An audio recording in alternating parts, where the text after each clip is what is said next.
بسم الله الرحمن الرحيم والذاريات ذروا فالحاملات وقرا فالجاريات يسرا فالمقسمات أمرا إنما توعدون لصادق وإن الدين لواقع والسماء ذات الحبك إنكم لفي قول مختلف يؤفك عنه من أفك قتل الخراصون الذين هم في غمرة ساهون يسألون أيان يوم الدين يوم هم على النار يفتنون ذوقوا فتنتكم هذا الذي كنتم به تستعجلون. അസ്സലാമു അലൈക്കും വറഹ്മത്തുള്ളാഹി വബറകാതുഹു. ഖുർആൻ പദം 1825 ദിവസത്തിലേക്ക് എല്ലാവരെയും ഹാർദമായി സ്വാഗതം ചെയ്യുന്നു. വിശുദ്ധ ഖുർആനിലെ 51-ാമത്തെ അധ്യായമായ സൂറത്ത് സാരിയാത്തിനെ പരിചയപ്പെടുത്തിക്കൊണ്ടുള്ള പഠനമാണ് ഇന്ന് നിർവഹിക്കുന്നത്. ക്ലാസ് ആരംഭിക്കുന്നതിനായി ആദരണീയനായ ഡോക്ടർ AI വിലായത്തുള്ള സാഹിബിനെ ക്ഷണിക്കുന്നു. السلام عليكم ورحمة الله وبركاته. أعوذ بالله من الشيطان الرجيم. بسم الله الرحمن الرحيم. والذاريات ذروا فالحاملات وقرا فالجاريات يسرا فالمقسمات أمرا إنما توعدون لصادق وإن الدين لواقع والسماء ذات الحبك إنكم لفي قول مختلف يؤفك عنه من أفك قتل الخراصون الذين هم في غمرة ساهون يسألون أيان يوم الدين يوم هم على النار يفتنون ذوقوا فتنتكم هذا الذي كنتم به تستعجلون إن المتقين في جنات وعيون آخذين ما آتاهم ربهم إنهم كانوا قبل ذلك محسنين كانوا قليلا من الليل ما يهجعون وبالأسحار هم يستغفرون وفي أموالهم حق للسائل والمحروم وفي الأرض آيات للموقنين وفي أنفسكم أفلا تبصرون. صدق الله العلي العظيم.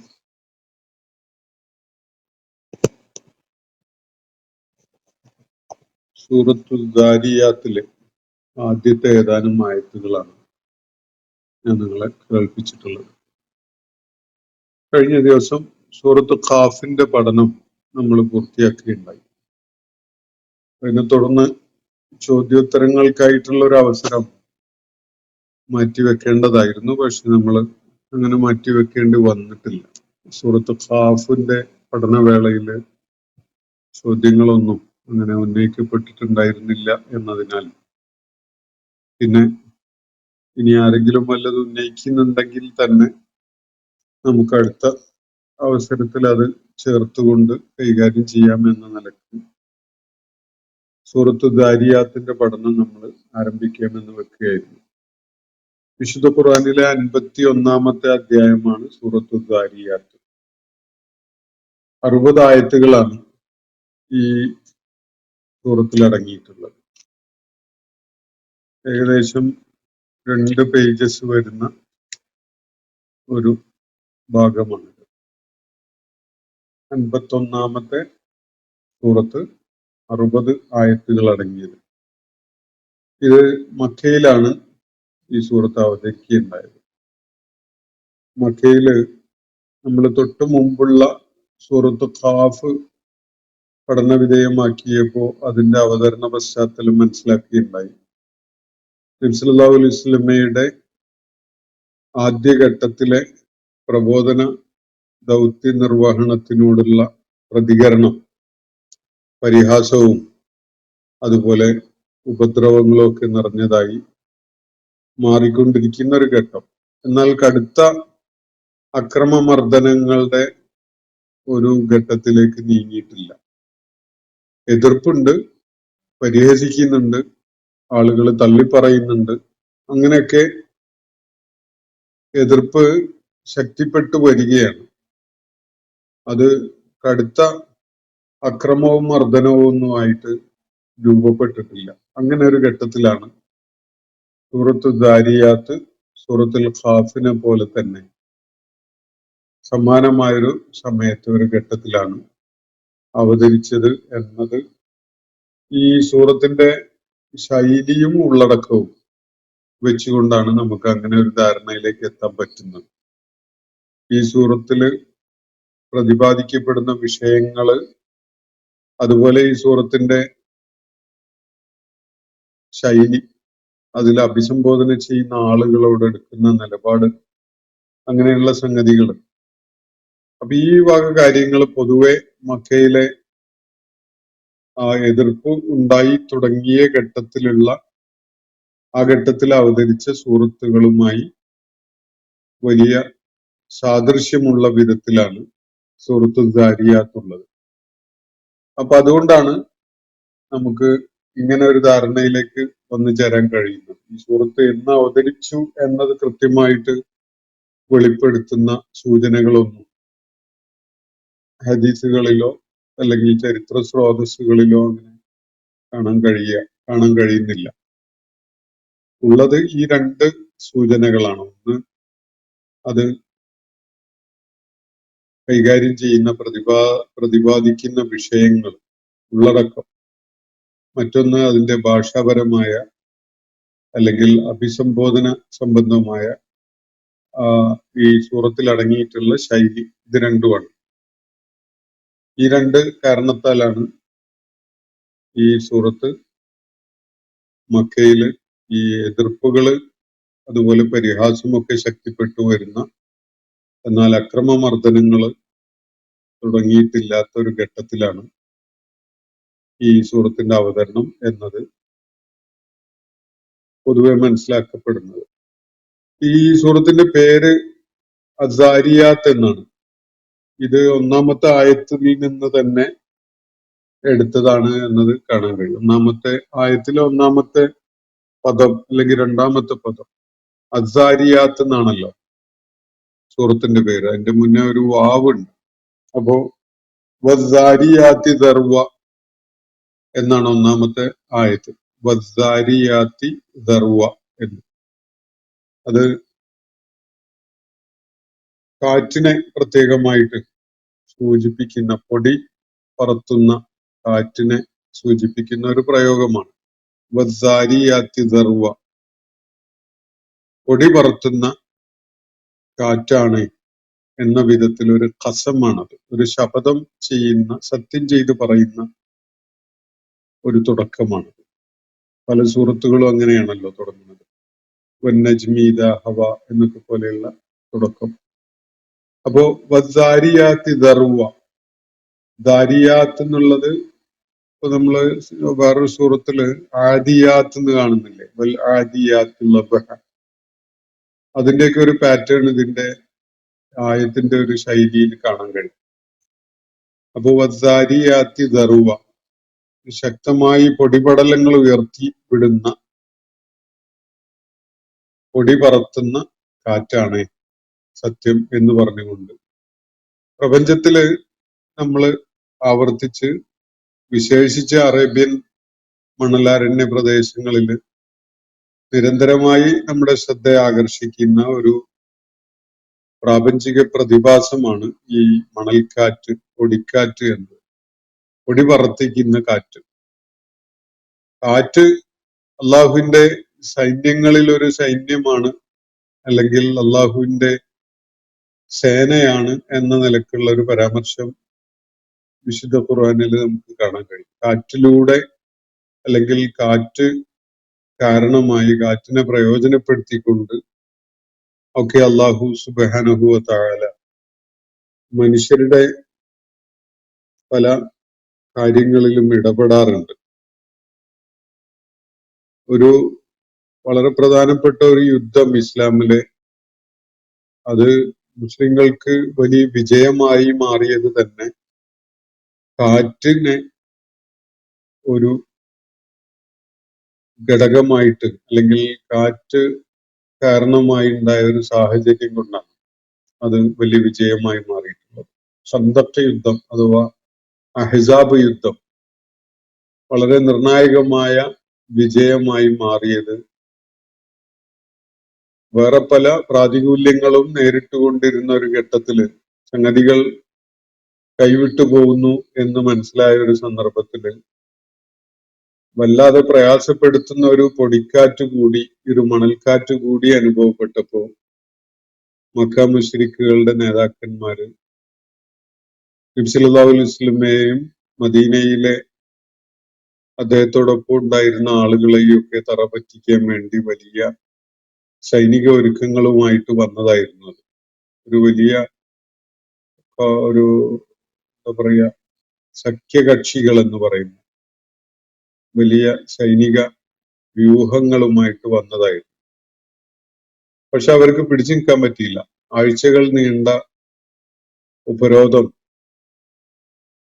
അങ്ങനെ നടന്നുകൊണ്ടിരിക്കുന്നതിനിടയിലാണ് വേറെ ചില പ്രാതികൂല്യങ്ങളും കൂടി വന്നുപെടുകയും വളരെ നിർണായകമായ ഒരു തീരുമാനം എടുക്കാൻ നിർബന്ധിക്കുന്ന വിധത്തിലുള്ള ഒരു മണൽക്കാറ്റ് വന്ന് അവരുടെ തമ്പുകളൊക്കെ പോവുകയൊക്കെ ചെയ്തപ്പോ വല്ലാത്ത നിസ്സഹായാവസ്ഥയിൽ അകപ്പെടുകയായിരുന്നു ഇസ്ലാമിന്റെ ശത്രുക്കളായി എത്തിയ ആളുകളൊക്കെ ഉണ്ടായി.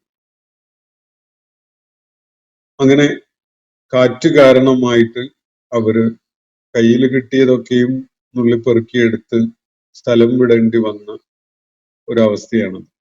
അങ്ങനെയാണ് അവര് ആ യുദ്ധരംഗത്തുനിന്ന് വളരെ പെട്ടെന്ന് പിൻവാങ്ങി പോവുകയുണ്ടായത്. അപ്പൊ ആ ഒരു ഘട്ടത്തില്, ആ ഒരു സംഭവത്തില് അള്ളാഹു അവന്റെ സൈന്യമായിട്ട് തന്നെ കാറ്റിനെ പ്രവർത്തനക്ഷമമാക്കിയ ഒരു കാര്യമാണ് നമുക്ക് കാണാൻ കഴിയുന്നത്. ഇവിടെ കാറ്റിനെ, പൊടി പറത്തുന്ന കാറ്റ് എന്നത് അള്ളാഹു ഒരു ശപഥവാക്യമായിട്ട് പരാമർശിക്കുകയാണ്. പൊടി പാറിച്ച് അടിച്ചു വീശുന്ന ശക്തമായ കാറ്റാണ് സത്യം എന്ന വിധത്തിലാണ് അത് തുടങ്ങുന്നത്. അതിന്റെ കൂടുതൽ പ്രസക്തമായ കാര്യങ്ങൾ ഈ ആയത്തുകളെ വിശകലനം ചെയ്യുമ്പോൾ നമുക്ക് മനസ്സിലാക്കാം. ഈ സൂറത്തിന്റെ തലക്കെട്ട് വരുന്നത് അങ്ങനെയാണ്. ഒന്നാമത്തെ ആയത്തിലെ ഈ പദം ഈ സൂറത്തിന്റെ തലക്കെട്ടായി, അതിന്റെ പേരായി നിശ്ചയിക്കപ്പെടുകയായി. ഇതിന്റെ ഉള്ളടക്കത്തെ കുറിച്ച് പറയുമ്പോൾ ഇതിലെ മുഖ്യമായ ഒരു ഭാഗം തന്നെ പാരത്രിക ജീവിതം എന്ന വിഷയത്തെ പ്രതിപാദിക്കുന്നതാണ്. ഈ സൂറത്തിന്റെ 60 ആയത്തുകളുണ്ട്. ചെറിയ ആയത്തുകളാണ്. 2 പേജ് ദൈർഘ്യം വരുന്ന ഒരു സൂറത്താണല്ലോ ഇത്. അപ്പൊ ഇതിലെ മുഖ്യമായ ഭാഗം ആഖിറത്ത് എന്ന ആശയം, മരണാനന്തരം ഉയർത്തെഴുന്നേൽപ്പിക്കപ്പെടുന്നു എന്ന വിഷയം, മരണാനന്തരം മനുഷ്യനൊരു ജീവിതമുണ്ട് എന്ന ഇസ്ലാമിന്റെ അടിസ്ഥാന വിശ്വാസങ്ങളിൽപ്പെട്ട ഒരു കാര്യം. അത് പല ആംഗിളിലുമായിട്ട് അതിനെ അവതരിപ്പിക്കുകയാണ്, അത് പ്രതിപാദിക്കപ്പെടുകയാണ് ഈ സൂറത്തിലെ മുഖ്യമായ ഭാഗത്ത് എന്ന് കാണാൻ കഴിയും. സൂറത്തിന്റെ അവസാനത്തിൽ അള്ളാഹുവിന്റെ ഏകത്വത്തെ മുൻനിർത്തിക്കൊണ്ടുള്ള ഒരു ഡിസ്കോഴ്സ് നടക്കുന്നത് കാണാം.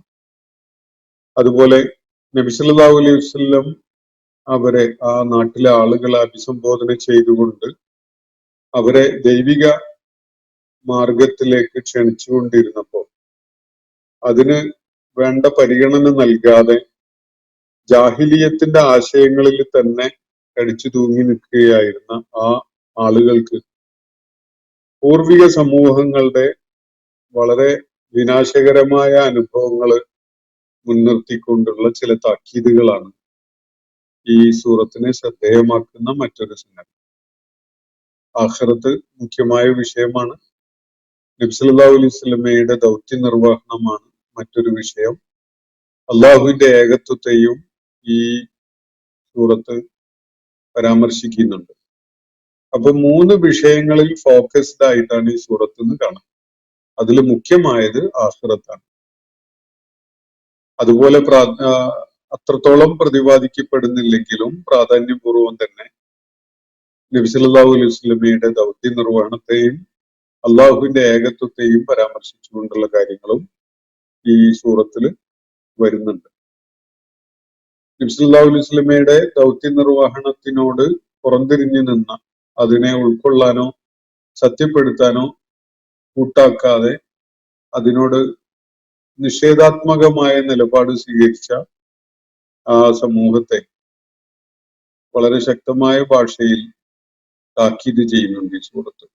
അത് പിന്നിട്ട പല സമൂഹങ്ങളും ഇവരെക്കാളും കരുത്തന്മാരും ശക്തന്മാരും ഒക്കെ ആയിരുന്നിട്ട് പോലും അള്ളാഹുവിന്റെ നടപടി ഉണ്ടായപ്പോൾ അതിനെ അവർക്ക് നേരിടാനായിട്ടില്ല എന്ന ഒരു ചരിത്ര പാഠം അവരെ പഠിപ്പിക്കുന്നതായിട്ട് നമുക്ക് ഈ സൂറത്തിലെ ചില പ്രതിപാദ്യങ്ങൾ വെളിപ്പെടുത്തി തരുന്നുണ്ട്. വളരെ ചെറിയ ചെറിയ വാക്യങ്ങളിലായിട്ടാണ് ആഖിറത്ത് എന്ന യാഥാർത്ഥ്യത്തെ, പുനരുത്ഥാനം, അതുപോലെ മരണാനന്തര ജീവിതം തുടങ്ങിയ വിഷയങ്ങളെ ഈ സൂറത്തിൽ പ്രതിപാദിക്കപ്പെടുന്നത് നമുക്ക് കാണാൻ കഴിയും. യഥാർത്ഥത്തിൽ ജീവിതം മരണത്തോടെ അതിന്റെ അന്ത്യം കുറിക്കപ്പെടുന്നു എന്ന ഒരു വസ്തുത ഉൾക്കൊള്ളാത്തവരല്ല ആരും തന്നെ. എന്നാൽ മരണശേഷം ഈ മനുഷ്യരുടെയൊക്കെ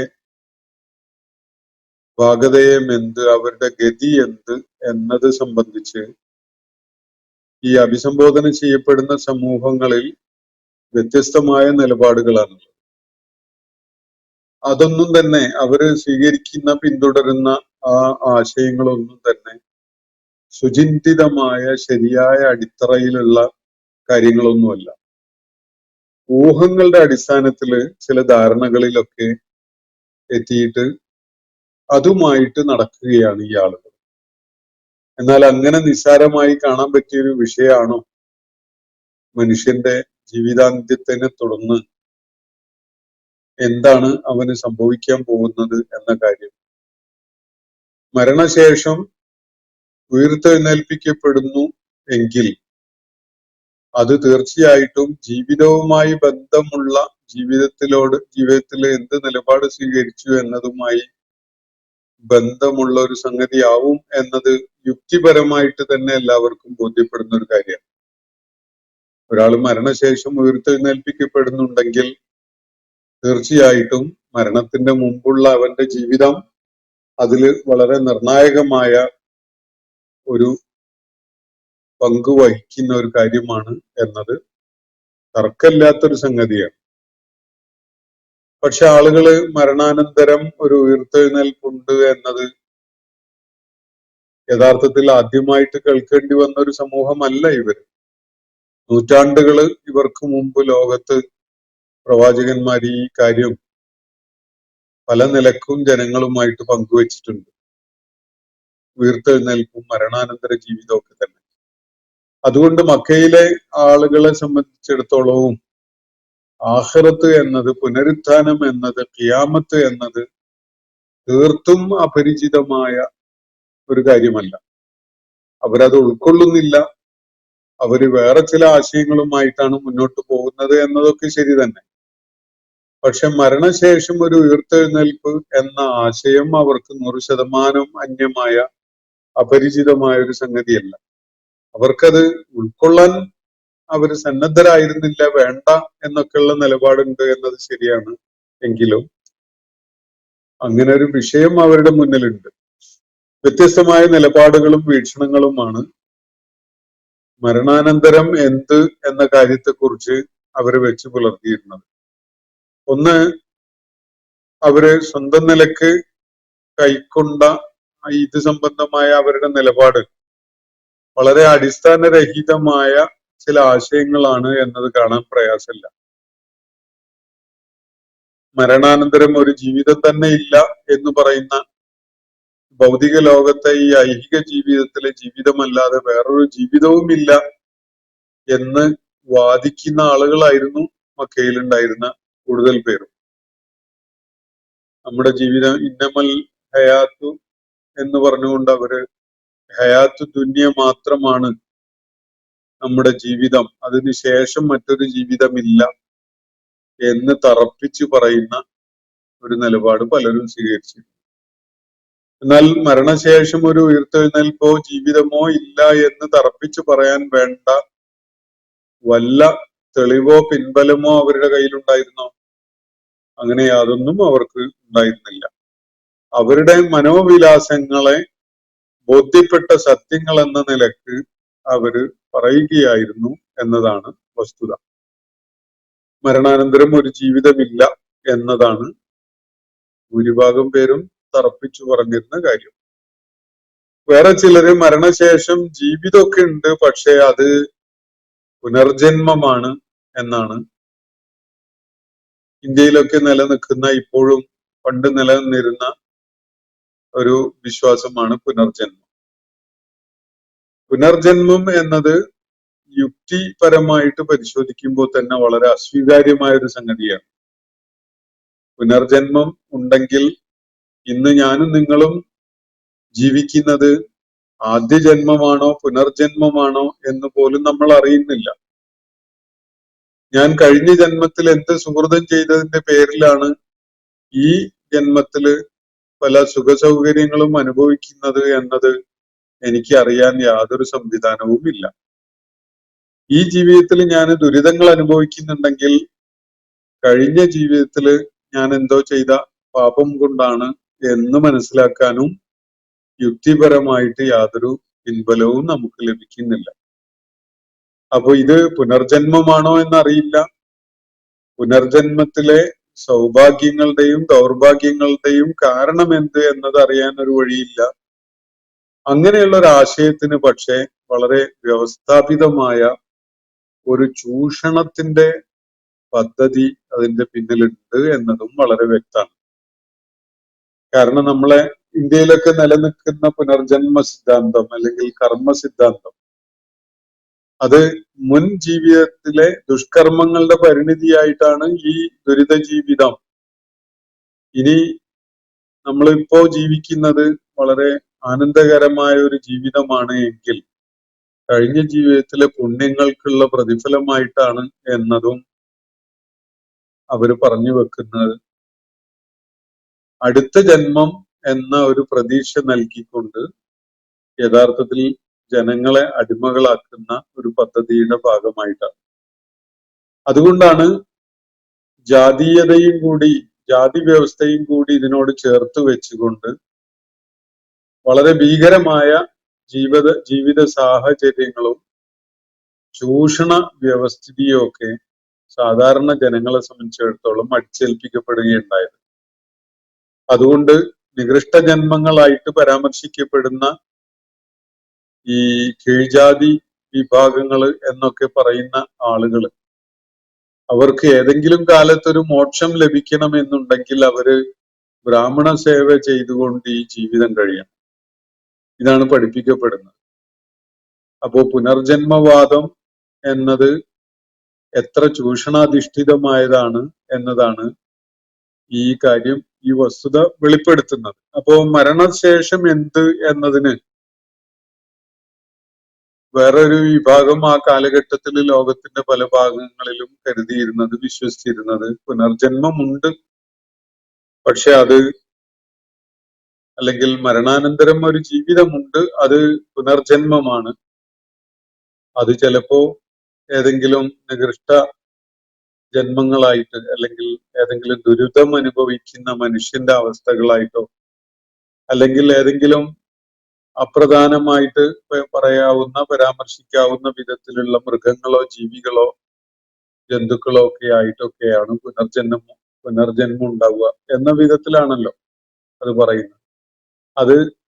അത് സംബന്ധമായ മരണശേഷം എന്ത് എന്ന സംബന്ധമായ ജനങ്ങൾ സ്വന്തം നിലക്ക് എത്തിച്ചേർന്നിട്ടുള്ള ചില ആശയങ്ങളാണ്.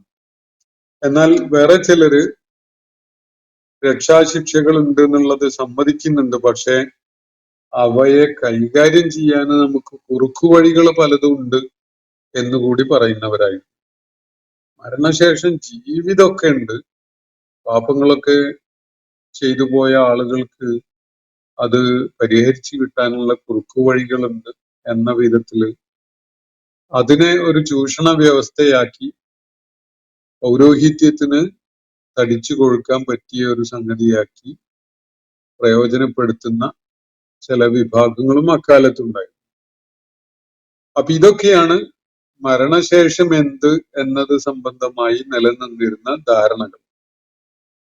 അള്ളാഹുവിന്റെ പ്രവാചകൻ അവരെ കേൾപ്പിച്ചുകൊണ്ടിരുന്ന ദൈവിക ദൃഷ്ടാന്തങ്ങളായ സൂക്തങ്ങളില് അവർക്ക് പരിചയപ്പെടുത്തപ്പെട്ടുകൊണ്ടിരുന്ന പാരത്രിക ജീവിതം എന്നത് ഈ ആശയങ്ങളുമായി താരതമ്യം ചെയ്യുമ്പോൾ എന്തുകൊണ്ടും ഏറ്റവും പ്രാധാന്യമുള്ളതും എന്തുകൊണ്ടും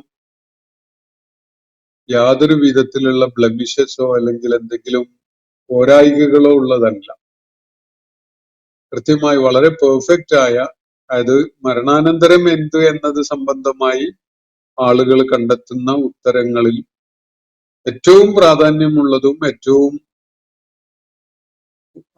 അബദ്ധരഹിതമായതുമാണ് എന്നത് കാണാൻ യാതൊരു പ്രയാസവുമില്ല. അള്ളാഹുവിന്റെ നീതി നിർവഹണ വ്യവസ്ഥയുടെ ഭാഗം കൂടിയായിട്ടാണ് മരണാനന്തര ജീവിതം എന്നൊരാശയത്തെ പരിചയപ്പെടുത്തപ്പെടുന്നത്. ഈ ഐഹിക ലോകത്തെ ജീവിതത്തിലെ മനുഷ്യരുടെ ഇടയിലെ പല വിഷയങ്ങളിലും ഉണ്ടായ പ്രശ്നങ്ങളുടെ അന്തിമമായ വിധി തീർപ്പ് നടത്തപ്പെടുന്നത് പാരത്രിക ലോകത്താണ്. നീതി സ്ഥാപിതമാവുന്നത് അവിടെയാണ്. ഇതാണ് അത് സംബന്ധമായിട്ട് ഖുർആൻ മുന്നോട്ട് വെക്കുന്ന ആശയം. അതുകൊണ്ട് അതൊരിക്കലും തന്നെ നേരത്തെ പരാമർശിക്കപ്പെട്ട മരണാനന്തര ജീവിതം എന്നാൽ എന്ത് എന്നത് സംബന്ധമായ, മരണശേഷം എന്ത് എന്നത് സംബന്ധമായ പ്രതികരണങ്ങൾക്ക് മറുപടികളുടേതൊന്നും പോലെയല്ല ഇസ്ലാം മുന്നോട്ട് വെക്കുന്ന പാരത്രിക ജീവിത ആശയം. അപ്പോ യഥാർത്ഥത്തിൽ യാതൊരു ജ്ഞാനവുമില്ലാതെ അറിവുമില്ലാതെ കേവലം മനസ്സിൽ തോന്നിയത് വിളിച്ചു പറയുന്ന ഒരു സ്വഭാവത്തിൽ മാത്രമേ ഈ മരണാനന്തര ജീവിത സങ്കല്പങ്ങളെ നമുക്ക് കാണാൻ സാധിക്കുകയുള്ളൂ. എന്നാൽ ഇസ്ലാം മുന്നോട്ട് വെക്കുന്ന അള്ളാഹുവിന്റെ പ്രവാചകൻ ദൈവിക സൂക്തങ്ങൾ കേൾപ്പിച്ചുകൊണ്ട് പരിചയപ്പെടുത്തുന്ന സംഗതി ഒരിക്കലും തന്നെ ഈ അജ്ഞതയിൽ അടിസ്ഥാനപ്പെടുത്തിക്കൊണ്ടുള്ളതല്ല. അതുകൊണ്ട് ഈ ആളുകള് അജ്ഞതയെ അടിസ്ഥാനപ്പെടുത്തിക്കൊണ്ടുള്ള ഈ ആശയങ്ങളുമായിട്ട് ജീവിക്കുന്ന ഈ ആളുകൾ, ജാഹിലിയത്തിന്റെ ആശയങ്ങളുമായിട്ട് ജീവിക്കുന്ന ആളുകൾ മരണാനന്തരം ഉണ്ടാവാനിടയുള്ള സാഹചര്യങ്ങളെ എങ്ങനെ നേരിടണം എന്നതിനെ കുറിച്ച് യാതൊരു വിധത്തിലുള്ള ആശങ്കയോ ഭയപ്പാടോ മുൻകരുതലോ ഒന്നും ഉള്ളവരല്ല. അവര് ശരിയായ ജീവിത വീക്ഷണം രൂപപ്പെടുത്തുന്നതിന് യാതൊരു ജാഗ്രതയും കാണിക്കുന്നില്ല. അവര് അതിനെക്കുറിച്ച് തീർത്തും അശ്രദ്ധയിലാണ്. ഭൗതിക ജീവിതം എങ്ങനെ ആനന്ദകരമാക്കി മാറ്റാം എന്ന ഒരു ആലോചന മാത്രമാണ് അവര് കൊണ്ടു നടക്കുന്നത്. എന്നാൽ ഈ ഒരു താരതമ്യത്തിലൂടെ അള്ളാഹുവിന്റെ പ്രവാചകൻ അവർക്ക് പരിചയപ്പെടുത്തി കൊടുക്കുന്ന ഈ പാരത്രിക ജീവിതം എന്ന ആശയം, അതിനെ യുക്തിയുടെയും ബുദ്ധിയുടെയും ഒക്കെ പിൻബലത്തിൽ ഉൾക്കൊള്ളാനും മനസ്സിലാക്കാനുമാണ് ഈ സൂറത്ത് ആവശ്യപ്പെടുന്നത് എന്ന് കാണാൻ കഴിയും. അതിനുള്ള പിൻബലമായിട്ട് അള്ളാഹു ചില പ്രാപഞ്ചികമായ പ്രതിഭാസങ്ങളെ ഇവിടെ പരാമർശിക്കുന്നുണ്ട്. ആകാശഭൂമികളുടെ സംവിധാനങ്ങൾ വളരെ കൃത്യതയുള്ള, വളരെ അബദ്ധരഹിതമായ ആസൂത്രണത്തിന്റെ പിൻബലത്തിൽ നിലനിൽക്കുന്ന സംവിധാനങ്ങളാണ് ഇതൊക്കെ തന്നെ. അതുപോലെ മനുഷ്യാസ്തിത്വം, മഴ എന്ന അതിവിസ്മയകരമായ പ്രതിഭാസം, അതുപോലെ കാറ്റിന്റെ പ്രവർത്തനം, ഭൂമിയുടെ ഘടന, സൃഷ്ടികളുടെയും മനുഷ്യന്റെയും അതുപോലെ ആകാശത്തിന്റെയും ഒക്കെ സംവിധാനങ്ങൾ, അതുപോലെ ജീവജാലങ്ങളെ അള്ളാഹു രൂപകൽപ്പന ചെയ്തിട്ടുള്ളത് ഇണകളായിക്കൊണ്ടാണ് എന്ന വസ്തുത, ഇതൊക്കെ വെളിപ്പെടുത്തുന്ന ഒരു കാര്യം പ്രപഞ്ചത്തില് എല്ലാം തന്നെ വളരെ കൃത്യമായ ആസൂത്രണത്തിന്റെ ഫലമായിട്ടുണ്ടായതാണ് എന്നതാണ്. അത് അടിസ്ഥാനപരമായി വെളിപ്പെടുത്തുന്ന ഒരു സംഗതി, ഇത്രയും കൃത്യമായ പെർഫെക്റ്റ് ആയ ആസൂത്രണം ആകാശത്തിന്റെ സൃഷ്ടിപ്പില്, ഭൂമിയുടെ സൃഷ്ടിപ്പില്, മഴ ഇറക്കി തന്നതൊക്കെ അതിന്റെ ശാസ്ത്രീയ തലങ്ങളൊക്കെ നമ്മൾ മനസ്സിലാക്കുമ്പോൾ നമ്മൾ വല്ലാതെ അത്ഭുതപ്പെട്ടു പോകും. അപ്പൊ മഴ അള്ളാഹു ഇറക്കി തരുന്നതിന് ഖുർആൻ ഉപയോഗിക്കുന്ന പദം അൻസല മിനസ്സമാഇ മാഅ എന്നതാണ്. അൻസല എന്നതിൽ നിന്നാണ് തൻസീൽ എന്ന വാക്ക് വരുന്നത്. ഒരു പ്രത്യേകമായ നിർണയവും അളവും ഒക്കെയുള്ള വിധത്തില് നിയന്ത്രിതമായിട്ട് നൽകുന്നതിനാണ് തൻസീൽ എന്ന് പറയാം. ഖുർആൻ അവതരിച്ചത് അങ്ങനെയാണ്. ഖുർആൻ ഒന്നാകെ ഒരു പുസ്തക രൂപത്തിൽ അങ്ങ് എറിഞ്ഞു കൊടുക്കുകയല്ല ഉണ്ടായിട്ടുള്ളത്. പല ഘട്ടങ്ങളിലായിട്ട് ഓരോ സന്ദർഭങ്ങളിലേക്ക് ആവശ്യമുള്ള നിർദ്ദേശങ്ങളോ മാർഗദർശനമോ അടങ്ങിയ ആയത്തുകളായിട്ടാണ് ഖുർആൻ അവതരിച്ചിട്ടുള്ളത്. മഴ ഇറക്കി തന്ന പോലെ തന്നെ മഴക്ക് അള്ളാഹു നിശ്ചയിച്ച ഒരു അളവുണ്ട്.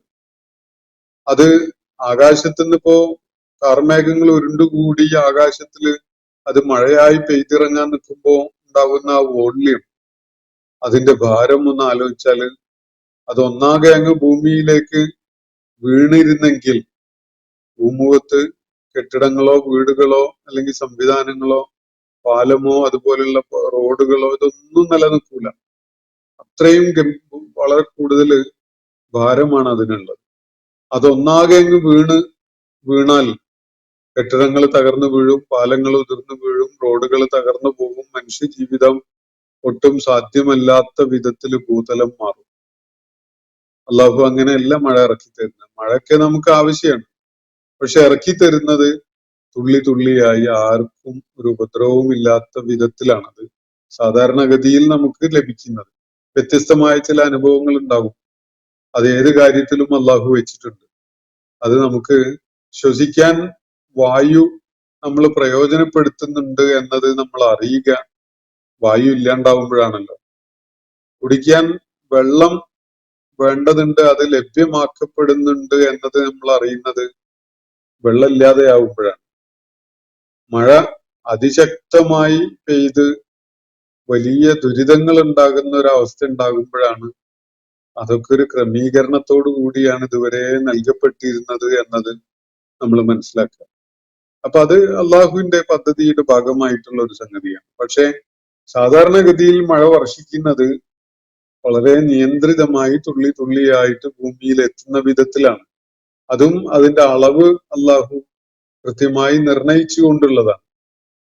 അത് ഒന്നാകെ അങ്ങ് പെയ്തു വീഴുകയാണെങ്കിൽ വലിയ ദുരിതവും ഉണ്ടാവും. കൃഷിക്ക് മഴ ആവശ്യമാണ്, പക്ഷെ കൃഷിയിടങ്ങളില് മാനത്തുള്ള കാർമേഘം ഒന്നാകെ അങ്ങ് മഴയായിട്ട് അങ്ങ് വീണാൽ അതില് ഒരു നാമ്പ് പോലും നശിച്ചു പോകാത്തതായിട്ട് ബാക്കിയാവില്ല.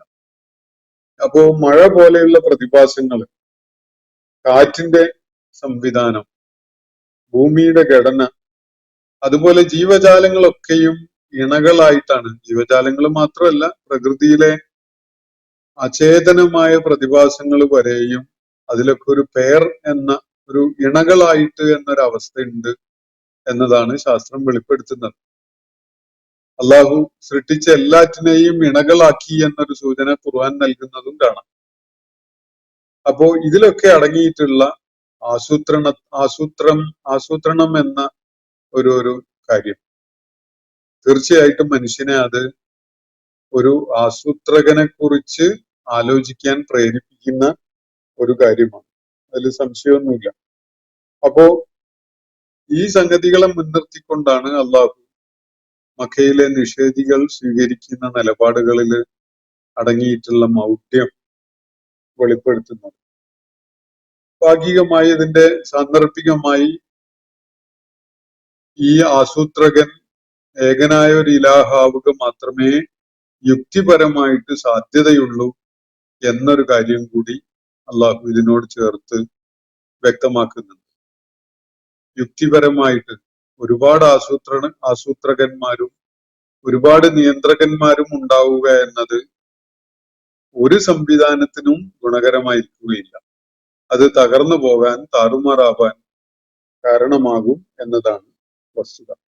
എന്നിട്ട് അള്ളാഹു ഈ മക്കയിലെ മുശ്രിക്കുകൾ ആരാധിച്ചു കൊണ്ടിരുന്ന മിഥ്യാ ദൈവങ്ങൾ, അബദ്ധ ആശയങ്ങളുടെ അടിസ്ഥാനത്തിൽ അവർ ആരാധിച്ചു കൊണ്ടിരുന്ന ദൈവങ്ങൾ എന്ന് പേരിട്ട് വിളിച്ചിരുന്ന പലതും ഉണ്ടല്ലോ, അവയിൽ നിന്ന് ഏത് വിധത്തിൽ അള്ളാഹു വ്യത്യസ്തനാകുന്നു എന്നത് ചൂണ്ടിക്കാണിക്കുന്ന ചില കാര്യങ്ങളും ഈ സൂറത്തിൽ കാണാൻ കഴിയും. അതിലോ ഒരു സംഗതി ഊന്നലോടുകൂടി അള്ളാഹു പറയുന്നത്, ഈ കൃത്രിമ ദൈവങ്ങള് നിങ്ങൾ അവർക്ക് ഭക്ഷണം ഊട്ടിക്കൊണ്ടിരിക്കുകയാണ്, നൽകിക്കൊണ്ടിരിക്കുകയാണ്.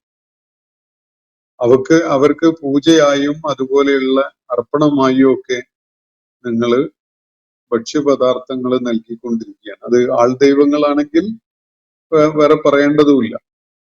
അപ്പൊ നിങ്ങളാണ് അവരുടെ സംരക്ഷകര്, അവർക്ക് ഭക്ഷണം കൊടുക്കുന്നവര്, അവരെ കൈകാര്യം ചെയ്യേണ്ടവര്, അവരെ സുരക്ഷിതത്വം ഉറപ്പുവരുത്തേണ്ടവരൊക്കെ. ആ പണിയൊക്കെ നിങ്ങളാണ് എടുക്കുന്നത്. എന്നാൽ അള്ളാഹുവോ, നിങ്ങളൊന്ന് ആലോചിച്ച് നോക്കുക, ആരാണ് ദൈവമാവാൻ, പ്രപഞ്ചത്തിന്റെ നാഥനാവാൻ സാധ്യതയുള്ളത്? നിങ്ങളുടെ സേവനത്തില് കേടുപാടുകളൊന്നും പറ്റാതെ നിലനിൽക്കുന്ന ഈ വിഗ്രഹരൂപികളാണോ? അതല്ല, സകലതിനും സമയാസമയങ്ങളിൽ വേണ്ട ഭക്ഷണവും വിഭവങ്ങളും വായുവും വെള്ളവും ഒക്കെ നൽകിക്കൊണ്ടിരിക്കുന്നവനായ പ്രപഞ്ചത്തിന്റെ ആസൂത്രകനായ അള്ളാഹുവാണ്. പ്രപഞ്ചത്തിന്റെ ആസൂത്രകനായ അള്ളാഹു ആരെയും ആശ്രയിച്ചുകൊണ്ട് നിലകൊള്ളുന്നവനല്ല. എന്നാൽ ഇവർ ആരാധിക്കുന്ന ആരാധ്യന്മാര് നിങ്ങളെയൊക്കെ ആശ്രയിച്ചുകൊണ്ട്, എല്ലാവരെയും ആശ്രയിച്ചുകൊണ്ടാണ് അത് നിലനിൽക്കുന്നത് തന്നെ. അപ്പോ ആരാണ് ദൈവമാകാൻ, പ്രപഞ്ചത്തിന്റെ നാഥനാവാൻ സാധ്യതയുള്ളത് എന്ന ഒരു പരോക്ഷമായ ചോദ്യമാണ് അള്ളാഹു മനുഷ്യയുക്തിയിലേക്കായിട്ട് ഇവിടെ എറിഞ്ഞു തരുന്നത്. സോ ബുദ്ധിപരമായ അടിത്തറയില്ലാത്ത ചില പ്രതികരണങ്ങളും എതിർപ്പും നിഷേധവും ഒക്കെയാണ് ഈ ജാഹിലിയത്തിന്റെ ആളുകൾ ആ ഘട്ടത്തിൽ കാണിച്ചുകൊണ്ടിരിക്കുന്നത്. അവരെ അതിന് പ്രേരിപ്പിക്കുന്നത് അവരുടെ ബുദ്ധിശൂന്യമായ വാദഗതികള്, അവരുടെ വിദ്വേഷ മനസ്ഥിതി, സത്യനിഷേധ നിലപാട്, അതുപോലെ ജാഹിലിയത്തിന്റെ ഏറ്റവും പ്രകടമായ ഒരു ദുരഭിമാന ബോധം. നമ്മള് അല്ലല്ലോ, ഇതിപ്പോ അവൻ കൊണ്ടുവന്നതല്ലേ, നമ്മള് അവനേക്കാൾ ഉയർന്നതല്ലേ എന്ന ഒരു നിലപാട്. അവർക്ക് മുഹമ്മദ് നബി സല്ലല്ലാഹു അലൈഹി വസല്ലം പോരാത്തവനാണ്. ഈ നാട്ടില് ആരെങ്കിലുമാണ് ഒരാള് ദൈവിക സന്ദേശവുമായിട്ട് വരുന്നതെങ്കിൽ അത് നമ്മളിൽ ആരെങ്കിലുമൊക്കെ അല്ല ആവേണ്ടത് എന്ന ഒരു അഹന്തയും ദുരഭിമാനവുമാണ് അവരെ സത്യം ഉൾക്കൊള്ളുന്നതിൽ നിന്ന് തടഞ്ഞു നിർത്തുന്ന പല ഘടകങ്ങളിലൊന്ന്. അതുകൊണ്ട് ഈ സൂറത്തിന്റെ അവസാനത്തിലായിട്ട് അള്ളാഹു പ്രവാചകനോട് നിർദ്ദേശം നൽകുകയാണ്, അവരെ അവരെ പാട്ടിന് വിട്ടോളൂ, താങ്കളെ ചുമതലപ്പെടുത്തപ്പെട്ടിട്ടുള്ള ദൗത്യം നിർവഹിച്ച് മുന്നോട്ട് പോയിക്കോളൂ. വിശ്വാസം ഉൾക്കൊണ്ട് അള്ളാഹുവിന് വിധേയപ്പെടാൻ സന്നദ്ധരായ ആളുകൾക്ക് അതിലടങ്ങിയിട്ടുള്ള മാർഗദർശനം പ്രയോജനം ചെയ്യും. അതുകൊണ്ട് അവരെ ഉദ്ദേശിച്ചുകൊണ്ട് അവർക്ക് പ്രയോജനം ഉണ്ടാവട്ടെ എന്ന നിലക്ക് താങ്കൾ മുന്നോട്ട് പോയിക്കോളൂ. ഈ നിഷേധികൾ അവരുടെ നിലപാടുമായിട്ട് നിലകൊള്ളട്ടെ എന്നതാണ് നബി സല്ലല്ലാഹു അലൈഹി വസല്ലമക്ക് അള്ളാഹു നൽകുന്ന നിർദ്ദേശം. തീർച്ചയായിട്ടും ഈ അക്രമികൾക്ക്, നിഷേധികൾക്ക് ശിക്ഷയുടെ വിഹിതമാണ് ലഭിക്കാൻ പോകുന്നത്. അവരർഹിക്കുന്ന ശിക്ഷാവിഹിതം അവരേറ്റുവാങ്ങും. മുമ്പ് പല സമൂഹങ്ങളും അതുപോലെ ഏറ്റുവാങ്ങിയിട്ടുണ്ട്. ഇനിയുള്ള തലമുറകളിലും ഇതുപോലെ ശിക്ഷയുടെ വിഹിതം ഏറ്റുവാങ്ങാനായി കാത്തിരിക്കുന്നവരും. ഈ ഒരു കാര്യമാണ് സൂറത്തിന്റെ അവസാനത്തിലായിട്ട് നബി സല്ലല്ലാഹു അലൈഹി വസല്ലമയുടെ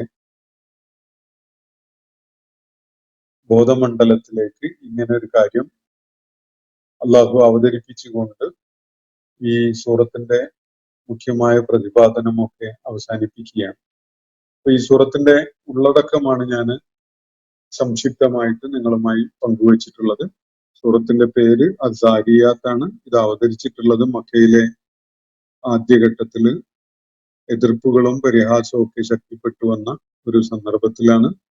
അതുപോലെ ഈ സൂറത്തിന്റെ പേര് ഇതിലെ ഒന്നാമത്തെ ആയത്തിൽ നിന്ന് അസാരിയാത്ത് എന്ന പദം, ആദ്യത്തെ ആയത്തിൽ അടങ്ങിയിട്ടുള്ള പദം എടുത്തുകൊണ്ടാണ് അത് പേരായി നിശ്ചയിക്കപ്പെട്ടിട്ടുള്ളത്.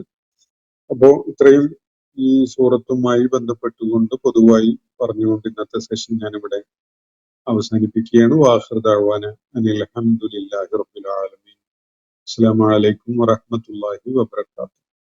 ഇന്നത്തെ ഖുർആൻ പദം ഇവിടെ സമാപിക്കുന്നു. ഖുർആൻ പഠനത്തിൽ പങ്കെടുത്ത എല്ലാവർക്കും അല്ലാഹു അർഹമായ പ്രതിഫലം നൽകി അനുഗ്രഹിക്കട്ടെ.